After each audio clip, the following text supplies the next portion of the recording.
Hi, I'm Rachel Williams, Rachel W. Stylist on Instagram, and today I'm going to be teaching the modern day shag. I can't wait, so let's get started.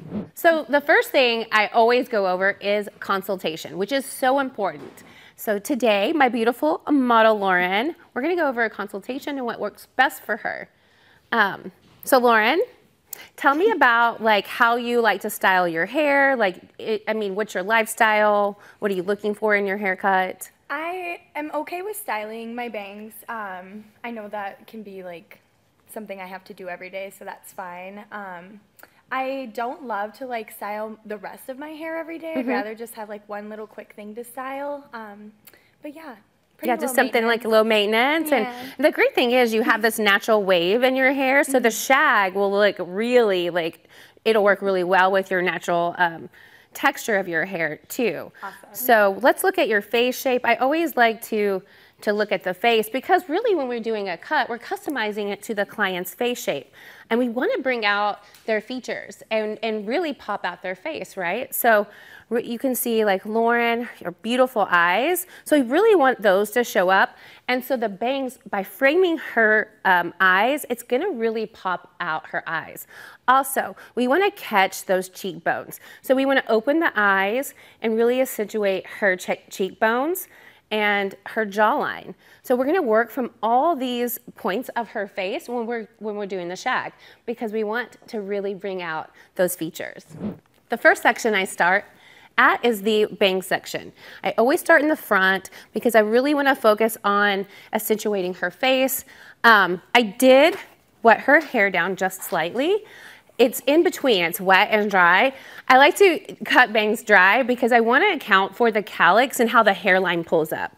So I don't want to go too short. This way, it keeps me from taking those bangs up too short. You can see here that Lauren has this wave and her bangs, her calyx, likes to pull in part in the middle right there. So I want to take that into consideration when I'm cutting her bangs.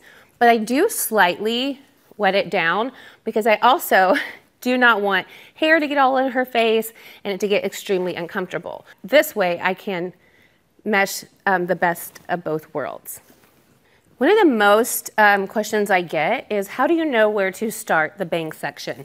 Well, let's work off the size of the forehead, the distance from the eyes, and the head shape. An easy way to do that, a little trick to do that, is to take your comb. So I'm going to turn her slightly so you can see this better. We're going to start at the beginning of her hairline with the comb, and we're going to follow her head shape with the comb, and then right where the comb starts to pivot is where we're going to start the bang section, right there. And then we're going to make a triangle section. So this is going to be our point. We're going to go down to a triangle.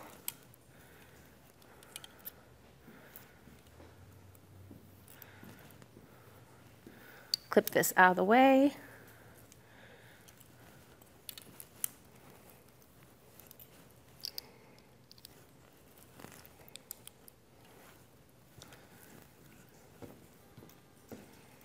Go to the other side. I'm going to have you look down for me, Lauren, so I can really see what I'm doing here. When parting, use the wide part of your comb because that's going to help you get a nice clean parting.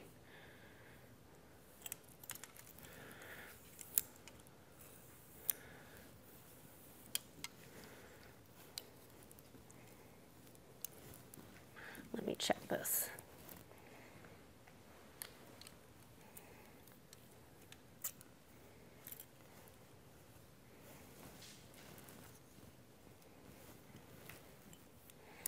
All right, so now we have the starting point of our bang section. So we're going to have a nice triangle section, starting from the point that we created with our comb, going down to a triangle at the corners of her forehead. So I'm going to start with an outline of the bangs. I want to give myself some wiggle room to detail and take shorter. Let's start with the center and create a guide.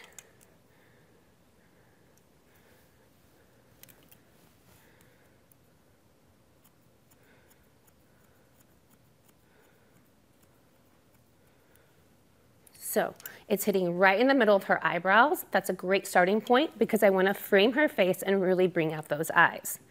To do that, we can take let's get this section out of our way. I'm going to take this section, over-direct. By over-directing, that is going to save length. I'm going to over-direct. I created my guide right here, as you can see. And then I'm going to go in, and I'm going to connect this section to the top point.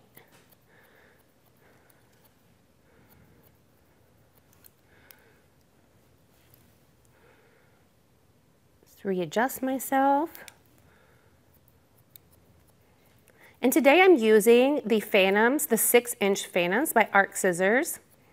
And the reason why I really love these shears is that they really can take me from a haircut from wet to dry. Now, see how that opened up and it framed her face? It's already looking so good. Now I'm going to over direct the other side.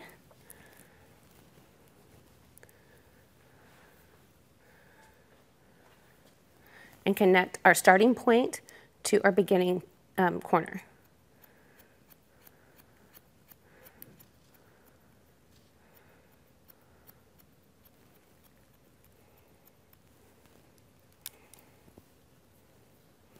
And here we go. We already have that Bardot bang that's really opening up her eyes and framing her face. Okay, so a lot of people want to know how you get that soft fringe bang pieces underneath. And here's how you can create that. We're going to take this bang section and we're going to divide it. So I'm going to start on each corner. I think I'm going to take a little bit more because I want to, we're going to do this and we're going to really detail this bottom section and keep the weight of the bang. So we're going to get this out of our way. There's a couple techniques that I love to do. So here's one of them. You can go in and use your comb to manage the hair. You can go in and you can do big deep cuts into the hair.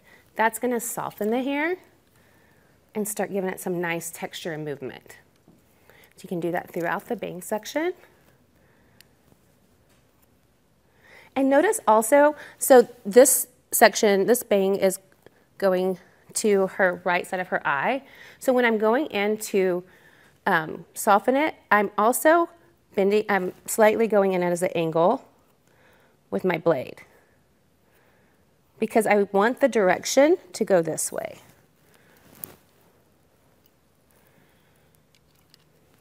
I think we can just take a little bit of length off right here.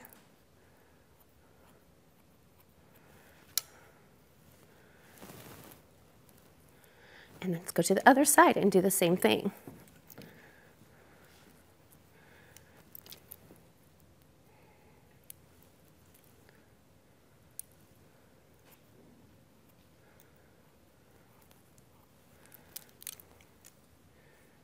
And I'm leaving the hair in its organic state because this is what her hair is going to do at home every day. So I love these little bends that it's already doing. I want to work from that. So I'm not using a lot of tension.